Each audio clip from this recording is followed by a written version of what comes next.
Hi friends, welcome to Tamil கோட்ஸ்டன். இன்னைக்கு நம்ம ப்ராப்ளம் சால்விங் சீரீஸில் பார்க்க போகிற டெக்னிக் பேர் ப்ரிஃபிக்ஸம். இன்னைக்கான agenda what is prefix sum, prefix sum எப்போ யூஸ் பண்ணணும், ஏன் யூஸ் பண்ணணும், ரியல் டைம் சினாரியோஸ் என்னென்ன, and some sample questions discuss பண்ணலாம். ஃபர்ஸ்ட், வாட் இஸ் ப்ரிஃபிக்ஸம் அப்படின்னு பார்ப்போம். Prefixum by definition is a technique used to store a cumulative sum of elements at each index in an array so that we can compute it later. என்னன்னா என்கிட்ட ஒரு array இருக்கு, 1 2 3 4 5 இருக்கு. இதோட some என்ன அப்படின்னு கேட்டா என்னால் ஈஸியாக சொல்லிட முடியும். 1 + 2 + 3 + 4 + 5 = 15 அப்படின்னு சொல்லிட முடியும். ஓகே, இது நார்மலான கியூமுலேட்டிவ் சம். இதுவே ப்ரிஃபிக்ஸம் இதை எப்படி ஸ்டோர் பண்ணும் அப்படின்னா, ஃபர்ஸ்ட் ஐட்ரேஷன் போது என்னோட இண்டெக்ஸ் 0ல் என்ன இருக்கு, 1 இருக்கு. So 0 + 1 is 1. நெக்ஸ்ட் என்னோட ப்ரீவியஸ் சம் என்ன, 1. Current index 2, right? So 1 + 2 is 3. Now third iteration போது என்னோட பொசிஷன் இங்கே இருக்கும். என்னோட ப்ரீவியஸ் சம் என்ன, 3. current element 3, so 3 + 3 is 6. now next iteration la என்னோட position இங்க இருக்கும். என்னோட previous sum 6, current element 4, so 6 + 4 is equal to 10. next iteration la என்னோட position இங்க இருக்கும். previous sum 10, current element 5, so 10 + 5 is 15. so prefixum இப்படி தான் என்னோட அரேவை ஸ்டோர் பண்ணும். இப்போ ப்ரோக்ராமேட்டிக்காக எப்படி ப்ரிஃபிக்ஸம் கேல்குலேட் பண்ணுறதுன்னு பார்ப்போம். நான் இங்கே ஜாவாஸ்கிரிப்ட் ப்ரோக்ராமிங் லாங்குவேஜ் யூஸ் பண்ணுறேன். உங்களுக்கு எந்த ப்ரோக்ராமிங் லாங்குவேஜ் கம்ஃபர்டபுளாக இருக்கோ நீங்கள் அதை தாராளமாக சூஸ் பண்ணலாம். ஏன்னா லாஜிக்குன்றது எந்த ப்ரோக்ராமிங் லாங்குவேஜாக இருந்தாலும் அது சேம் தான், சின்டாக்ஸ் மட்டும்தான் வேரி ஆக போகுது. Okay, coming back to the question.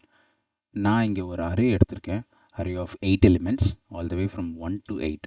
இப்போ இந்த அரேக்கு நான் ப்ரிஃபிக்ஸம் கேல்குலேட் பண்ணணுன்னா நான் ஒரு லூப்பில் என்ன பண்ணுறேன், நம்ம ஏற்கனவே பார்த்த மாதிரி என்னோடய ஒவ்வொரு ஐட்ரேஷன் போதும் என்னோட existing some plus the current index அதை நான் இங்கே ஒரு ஃபார்முலாவாக கொடுத்துருக்கேன். ஸோ ஒன்ஸ் இந்த லூப் முடிஞ்சதுக்கப்புறம் எனக்கு ப்ரிஃபிக்ஸம் என்ன அப்படின்ற வேல்யூ கிடச்சிரும்.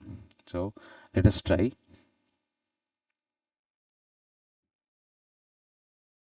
ஸோ இப்போ பார்த்தீங்கன்னா என்னோடய array elements 1 2 3 4 5 6 7 8.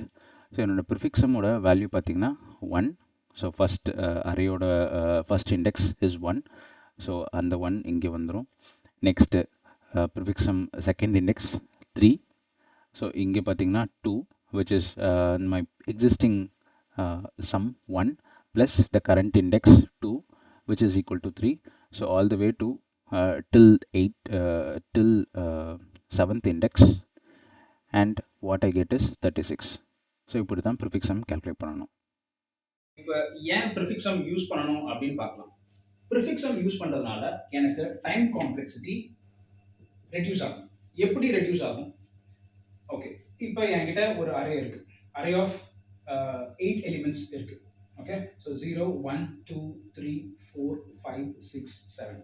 Okay, so array starts from index 0. Okay, நார்மலாக நம்ம இதோட கியூமுலேட்டிவ் சம் என்ன அப்படின்னு கேட்டால் நம்ம ஈஸியாக சொல்லிடுவோம். 1 + 2 + 3 ஆல் த வே டு +8 வரைக்கும் கால்குலேட் பண்ணிட்டு ஈக்குவல் டு 36 அப்படின்னு சொல்லிடுவோம். ஓகே, இப்போ ப்ரிஃபிக்ஸம் எப்படி இதை ஸ்டோர் பண்ணும் அப்படின்றத நம்ம பார்த்தோம், ரைட்? இப்போ ப்ரிஃபிக்ஸம் இது வேல்யூ எப்படி இருக்கும்? அரே 1 1 + 2 3 3 + 3 6 6 + 4 10 10 + 5 15 15 + 6 21 21 + 7 28 28 + 8 36. இந்த மாதிரி ஸ்டோர் பண்ணிடுவோம்.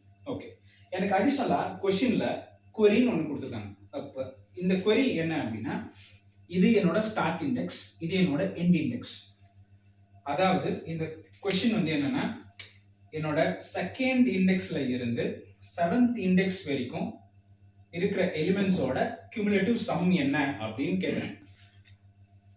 ஓகே, ஃபார் தட் நம்ம என்ன பண்ணலாம், ஒரு லூப் ஒன்று போட்டுட்டு, நார்மலாக பண்ணுறது எப்படின்னா ஒரு லூப் ஒன்று போட்டுட்டு ஒவ்வொன்றா ஐட்ரேட் பண்ணிட்டு கரெக்டாக செகண்ட் இண்டெக்ஸ் வரும்போது அங்கேருந்து நம்ம சம்மு கால்குலேட் பண்ணுவோம். கரெக்ட், இது நார்மலாக பண்ணுறது.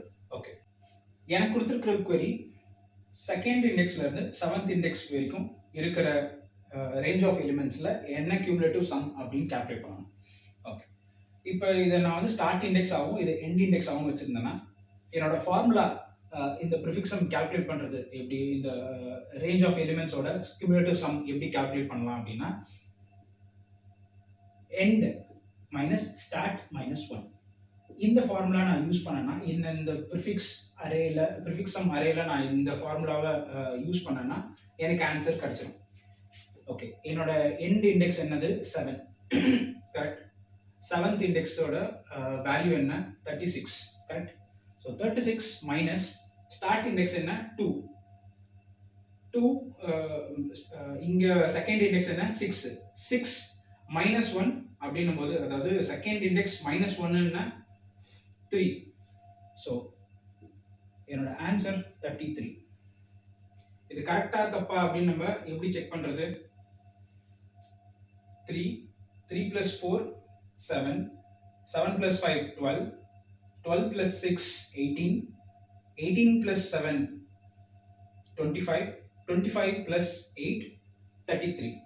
ஸோ நம்மளுக்கு கிடைக்கிற ஃபைனல் ஆன்சர் 33. ஸோ இதை சிம்பிளா ஒரு ஃபார்முலா வச்சு நம்ம இதை கால்குலேட் பண்ணிட முடியும். இதுவே நம்ம கிட்ட இந்த ப்ரிஃபிக்ஸம் இல்லை அப்படின்னா நம்ம என்ன பண்ணுவோம், யூஸ்வலா ஒரு லூப் போட்டு அந்த லூப்ல 0 1 2 3 ஒவ்வொரு ஐட்ரேஷனா நம்ம கால்குலேட் பண்ணிட்டே வருவோம். ஒன்ஸ் ஸ்டார்ட் இண்டெக்ஸ் வந்ததுக்கப்புறம் அங்கேருந்து ஒரு சம் வேரியபிளில் இது எல்லாத்தையும் நம்ம கால்குலேட் பண்ணிக்கிட்டே இருப்போம். அண்ட் ஒன்ஸ் எண்ட் இண்டெக்ஸ் வந்ததுக்கப்புறமா அந்த சம்மை நம்ம ரிட்டர்ன் பண்ணுவோம். இதுவே என்கிட்ட ப்ரிஃபிக்ஸம் இருந்துச்சு அப்படின்னா ஜஸ்ட் இந்த ஃபார்முலா அப்ளை பண்ணி என்னோட எண்ட் ரிசல்ட் என்னால் எடுத்துகிட்டு வந்து முடியும். ஓகே, இப்போ இந்த query என்ன சொல்லுது அப்படின்னா என்னோட செகண்ட் இண்டெக்ஸ்லேருந்து செவன்த் இண்டெக்ஸ் வரைக்கும், அதாவது நம்பர் 3 4 5 6 7 8 இந்த எலிமெண்ட்ஸோட சம் என்ன அப்படின்னு கால்குலேட் பண்ணணும். அதுதான் என்னோட query. ஸோ அதுக்காக நம்ம என்ன பண்ணியிருக்கோம்னா ஒரு ஃபார்முலா நம்ம ஏற்கனவே பார்த்தோம்ல, என்ன prefix sum of end minus prefix sum of start minus 1, அதாவது end index minus start index minus 1. Okay, இப்போ அதை வச்சு நம்ம எப்படி ப்ரிஃபிக்ஸம் கால்குலேட் பண்ணுறதுன்னு செக் பண்ணி பார்த்துடலாமா? So prefix sum of query of 1, query of 1 என்ன 7. So prefix sum of seventh index என்னது 36 minus prefix sum of query of 0, query of 0ன்றது என்ன 2. So prefix sum of 2 minus 1 which is 1, prefix sum of 1ஓட value 3. So 36 minus 3 gives 33. So இந்த answer தான் நம்மளுக்கு இங்கே respond ஆகும். ஸோ செக் பண்ணி பார்த்துருவோமா? ஸோ இப்போ பார்த்தீங்கன்னா ஆன்சர் 33. இதுவே நம்ம ப்ரூட் ஃபோர்ஸ் மெத்தடில் இது கால்குலேட் பண்ணியிருந்தோம்னா இந்த ப்ரிஃபிக்ஸம் இல்லாமல் நம்ம all the way from start index 3லேருந்து 8 வரைக்கும் 1 by 1 கால்குலேட் பண்ணி நம்ம ஃபைனலி 33ன்ற ரிசல்ட் நம்ம எடுத்திருப்போம். இதுவே நம்ம ப்ரிஃபிக்ஸம் ஏற்கனவே கால்குலேட் பண்ணிட்டதுனால இந்த query எக்ஸிக்யூட் பண்ணுறதுக்கு நம்மளுக்கு கான்ஸ்டன்ட் டைமில் எக்ஸிக்யூட் ஆகும், விச் இஸ் O of 1 டைமில் நம்மளுக்கு இந்த query எக்ஸிக்யூட் ஆகும். ப்ரிஃபிக்ஸம் நம்மளுக்கு டைம் காம்ப்ளெக்சிட்டி ரெடியூஸ் பண்ணுது அப்படின்னு பார்த்தோம். அதை விஷுவல் பண்ணி பார்க்கறதுக்கு சிம்பிளாக ஒரு ப்ரோக்ராம் ஒன்று டெவலப் பண்ணியிருக்கேன். என்ன பண்ணியிருக்கேன்னா 2 இன்புட் கொடுக்குறேன். ஒரு input array with a million records, இன்னொன்று queries with 10,000 queries. இப்போ இந்த ப்ரோக்ராமில் நான் என்ன பண்ண போகிறேன்னா 2 மெத்தட்ஸும் வச்சுருக்கேன். ஒன்று ப்ரூட் ஃபோர்ஸ் மெத்தடும் வச்சுருக்கேன், ப்ரிஃபிக்ஸம் மெத்தடும் வச்சுருக்கேன். ப்ரூட் ஃபோர்ஸ் மெத்தடில் இந்த கொஷின் சால்வ் பண்ணுறதுக்கு எவ்வளோ டைம் ஆகுது, ப்ரிஃபிக்ஸம் மெத்தட் யூஸ் பண்ணி இந்த ப்ராப்ளமை சால்வ் பண்ணுறதுக்கு எவ்வளோ டைம் ஆகுது அப்படின்றத கால்குலேட் பண்ண போகிறோம். ஸோ ஃபஸ்ட்டு ப்ரூட் ஃபோர்ஸ் மெத்தடில் என்ன பண்ணியிருக்கோன்னு பார்க்கலாம். ப்ரூட் ஃபோர்ஸ் மெத்தடில் என்ன பண்ணுறேன்னா ஒரு ரிசல்ட் அரே வச்சுருக்கேன். ஒரு லூப்பில் நான் என்ன பண்ணுறேன், இந்த டேட்டாவையும் queryயையும் பாஸ் பண்ணுறேன். So query consists of start index and end index. So இந்த ப்ரூட் ஃபோர்ஸ் queryன்ற மெத்தட்குள்ளே என்ன பண்ணுறேன்னா இன்னொரு லூப்பில் ஸ்டார்ட் இண்டெக்ஸ்லேருந்து எண்ட் இண்டெக்ஸ் வரைக்கும் சம்மை கால்குலேட் பண்ணுறேன். அதை டோட்டல் ரெவன்யூ அப்படின்ற ஒரு வேரியபிளை ஸ்டோர் பண்ணி ரிட்டர்ன் பண்ணுறேன். ஸோ ரிட்டர்ன் ஆகிற ரிசல்ட்டை நான் இந்த ரிசல்ட்டுன்ற அரே வேரியபிளில் ஸ்டோர் பண்ணிகிட்டே வரேன். ஸோ ஒன்ஸ் இது முடிஞ்சதுக்கப்புறமா ப்ரூட் ஃபோர்ஸோட எக்ஸிக்யூஷன் டைம் என்ன அப்படின்றத கேல்குலேட் பண்ணுறேன். அதே போல் ப்ரிஃபிக்ஸம்லேயும் நான் என்ன பண்ணுறேன்னா ஃபஸ்ட்டு நான் கம்ப்யூட்டேஷன் பண்ணுறதுக்கு முன்னாடி ப்ரிஃபிக்ஸம்மை கேல்குலேட் பண்ணிக்கிறேன். ஸோ ப்ரிஃபிக்ஸம் கம்ப்யூட் பண்ணுறதுக்கு நம்மளோட ஃபார்முலா தெரியும். என்னது? என்னோட current some plus existing some plus current index அப்படின் அந்த ஃபார்முலா யூஸ் பண்ணால் எனக்கு ப்ரிஃபிக்ஸம் வேல்யூ வந்துடும். ஸோ ப்ரிஃபிக்ஸம்மை நான் ஒரு வேரியபிளில் ஸ்டோர் பண்ணி வச்சுக்கிறேன். நெக்ஸ்ட்டு ஒரு லூப்பில் நான் ப்ரிஃபிக்ஸம் query கேல்குலேட் பண்ணுறேன். ஆனால் இங்கே நான் டேட்டாவை அனுப்பாமல் ப்ரிஃபிக்ஸம் கம்ப்யூட் பண்ண ப்ரிஃபிக்ஸமோட வேல்யூ அனுப்பிச்சி விட்றேன். ஸோ இவன் என்ன பண்ணுவான், நம்மளுக்கு எக்ஸிஸ்டிங் ஃபார்முலா தெரியும். என்னது? End index minus start index minus 1. So அந்த ஃபார்முலா யூஸ் பண்ணி டேட்டாவை ரிட்டர்ன் பண்ணுறேன். இவன் என்ன பண்ணுவான், அந்த ரெஸ்பான்ஸை ரிசல்ட் அப்படின்ற வேரியபிளில் ஸ்டோர் பண்ணிப்பான். ஸோ ஒன்ஸ் இந்த கம்ப்யூட்டேஷன் முடிஞ்சதுக்கப்புறமா ப்ரிஃபிக்ஸமோட எக்ஸிக்யூஷன் டைம் என்ன அப்படின்றது டிஸ்பிளே பண்ணுறேன். ஸோ இதை செக் பண்ணி பார்த்துருவோமா?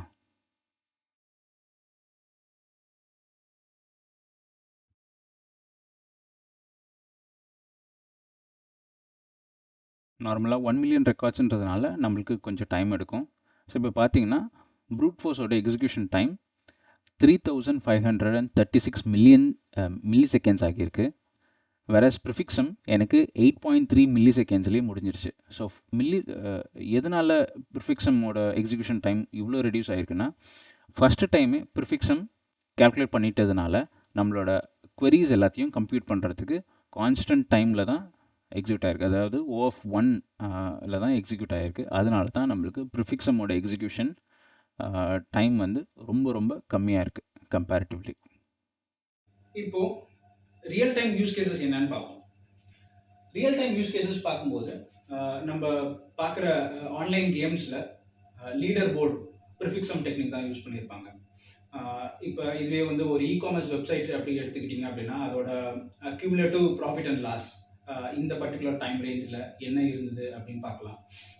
எல்ஸ் இந்த பர்டிகுலர் டைம் ரேஞ்சில் என்னோட சேல்ஸ் எப்படி இருந்தது அப்படின்னு பார்க்கலாம்.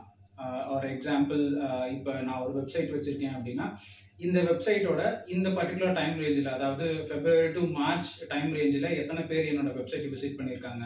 ஸோ இந்த மாதிரி டீட்டெயில்ஸையும் நம்ம பார்த்துக்க முடியும். ஸோ இது இந்த மாதிரி சினாரியோஸ் எல்லாத்துலேயுமே ப்ரிஃபிக்ஸம் கான்செப்ட் தான் யூஸ் பண்ணியிருக்காங்க. நம்மளுக்கு கொடுத்துருக்கிற கொஷின்ஸில் எப்படி ப்ரிஃபிக்ஸம் கொஷின் அப்படின்னு ஐடென்டிஃபை பண்ணுறது பார்க்கலாம். நான் இங்கே ஒரு 3 கொஷின்ஸ் கொடுத்துருக்கேன்.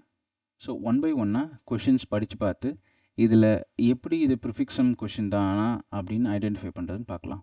So first question, you're an auditor for a retail chain with 100 stores along a single highway, each represented by an index in an array. Each store has a daily revenue value. You are given hundreds of requests to find the total revenue for different segments of stores. அதாவது இங்கே 100 stores இருக்குது. அந்த 100 ஸ்டோர்ஸில் நம்ம என்ன பண்ணணும், total revenue ஒரு குறிப்பிட்ட செக்மெண்ட்டுக்கு calculate பண்ணணும். ஓகே, ஸோ இங்கே நம்ம ஹைலைட் பண்ணி நம்ம தெரிஞ்சிக்க வேண்டியது இந்த ஸ்டேட்மெண்ட் வச்சு தான் நம்ம ஐடென்டிஃபை பண்ண முடியும் இது ஒரு ப்ரிஃபிக்ஸமா அப்படின்னு. எப்படின்னா, you are given hundreds of request to find the total revenue for different segments of store அப்படின்னு கொடுத்துருக்காங்க. அதாவது இவங்க எல்லா ஸ்டோருக்கான ரெவன்யூ என்னன்னு கேட்கல, ஒரு செக்மெண்ட்டுக்கும் என்ன ரெவன்யூ அப்படின்னு கேட்குறாங்க.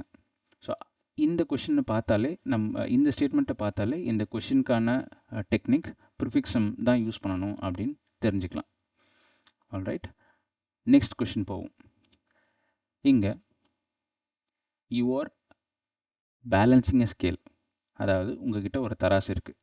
அந்த தராசில் நீங்கள் என்ன பண்ணணும், you have a sequence of weights and need to find a pivot point where the sum of weights to the left is exactly equal to the sum of weights to the right. உங்ககிட்ட ஒரு தராசு இருக்குது, உங்ககிட்ட சில sequence of weights இருக்குது. இப்போ என்ன பண்ணணும்னா, நீங்கள் எந்த weight left side and right side நீங்கள் வச்சிங்கன்னா எது எப்போ உங்களுக்கு தராசு சேம் லெவலில் இருக்கும் அப்படின்னு நீங்கள் கேல்குலேட் பண்ணணும். இப்போ இங்கே ஒரு சின்ன ட்ரிக்கி பாயிண்ட்டு தான், கொஞ்சம் சுற்றி வளைச்ச மாதிரி தான் சொல்லியிருப்பாங்க. பட் இங்கே பார்த்தீங்கன்னா பிவோட் பாயிண்ட் கண்டுபிடிக்கணும். எப்படி கண்டுபிடிக்கணும்? sum of weights to the left is exactly equal to the sum of weights to the right. So இங்கேயும் ஒரு ரேஞ்சு தான் கேல்குலேட் பண்ணுறோம். லெஃப்ட் சைடில் லெஃப்ட் எலிமெண்ட்ஸோட ரேஞ்சும் ரைட்ஸ் எலிமெண்ட்ஸோட ரேஞ்சும் எப்போ ஈக்குவல் ஆகுதோ அப்போ தான் நம்மளுக்கு தராசு பிவோட் பாயிண்ட் வரும். கரெக்டாக? ஸோ அதுதான் இங்கே கேல்குலேட் பண்ண சொல்கிறாங்க. ஸோ இந்த நான் ஹைலைட் பண்ணியிருக்கிற இந்த ஸ்டேட்மெண்ட்டை பார்த்தாலே நம்மளுக்கு நம்ம ஐடென்டிஃபை பண்ணிடலாம் இது ஒரு ப்ரிஃபிக்ஸம் கொஷின் அப்படின்னு. ஆல்ரைட், நெக்ஸ்ட் கொஷின் போகலாம். Question 3. A company's share prices are recorded as a series of gains and losses. Plus 100, minus 20, plus 40, minus 10, plus 200.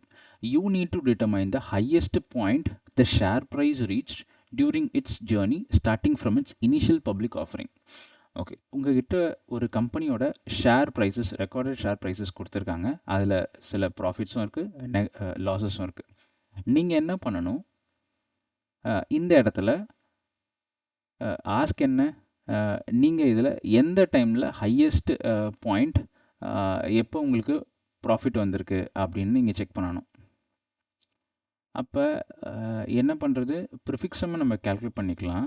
ப்ரிஃபிக்ஸம் calculate பண்ணிவிட்டு நம்மளுக்கு கிடைச்சிருக்கிற ப்ரிஃபிக்ஸமில் எது ஹையஸ்ட் வேல்யூ, எந்த டைமில் எந்த இண்டெக்ஸில் பர்டிகுலர் இண்டெக்ஸில் ஹையஸ்ட் வேல்யூ கிடச்சிருக்கு அப்படின்றத நம்ம ஐடென்டிஃபை பண்ணோன்னா அதுதான் இங்கே ஆன்சர். இது எப்படி நம்ம தெரிஞ்சுக்கிறது ப்ரிஃபிக்ஸம் தானா அப்படின்னு இங்கே பார்த்தீங்கன்னா உங்களுக்கு புரியும்.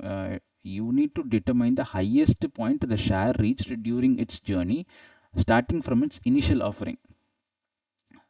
ஸோ ஒரு ஸ்டார்ட் பாயிண்ட்லேருந்து எண்ட் பாயிண்ட்குள்ளே, அதாவது கரண்ட் ரெக்கார்ட் டேட்குள்ளே எப்போ ஹையஸ்ட் பீக் போயிருக்கு அப்படின்றத நீங்கள் கேல்குலேட் பண்ணணும். ஸோ இந்த ஸ்டேட்மெண்ட்டை பார்த்தாலே நம்ம தெரிஞ்சுக்கலாம் இது ஒரு ப்ரிஃபிக்ஸம் ப்ராப்ளம் அப்படின்னு.